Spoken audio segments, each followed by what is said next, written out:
Moses spoke to all Israel in the wilderness east of the Jordan, urging them to break camp and advance into the hill country of the Amorites. He had defeated Sihon king of the Amorites and Og king of Bashan in Edrei. Moses then began expounding the law, saying that the Lord had given them the land to take possession of, as he had promised. Moses acknowledged that the Israelites were too heavy a burden for him to carry alone, but he asked for wise, understanding, and respected men from each tribe to be appointed as leaders. The Israelites agreed, and Moses appointed 12 men from each tribe to have authority over them, including commanders, judges, and tribal officials. The Israelites set out from Horeb and went toward the hill country of the Amorites, reaching Kadesh Barnea. They were told that the Lord had given them the land, and that they should not be afraid or discouraged. They asked for men to spy out the land and report on their route and towns. 12 of them, one man from each tribe, went up into the hill country and explored the valley of Eshcol, bringing some of the fruit of the land down to them and reporting that it was a good land. However, the Israelites rebelled against the command of the Lord's command. They grumbled in their tents and said that the Lord hated them and brought them out of Egypt to deliver them into the hands of the Amorites.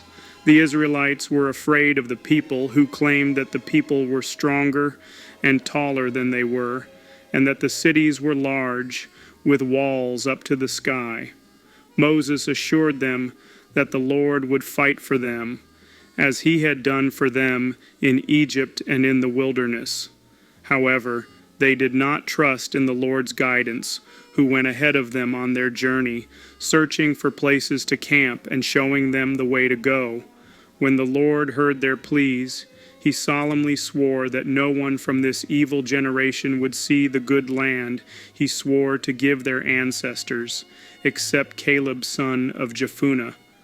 The Lord also warned them not to enter the land, but to encourage Joshua, son of Nun, who would lead Israel to inherit it. The children who were to be taken captive would enter the land, and they would take possession of it. The Israelites rebelled against the Lord's command and marched up into the hill country, but the Amorites who lived in those hills came out against them. They chased them like a swarm of bees and beat them down from Seir all the way to Hormah.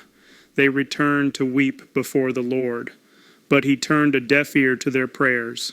In summary, Moses' words to the Israelites in the wilderness east of the Jordan were a powerful reminder of the Lord's command to take possession of the land. Despite the challenges and opposition, the Israelites continued to follow the Lord's command and fight for their land.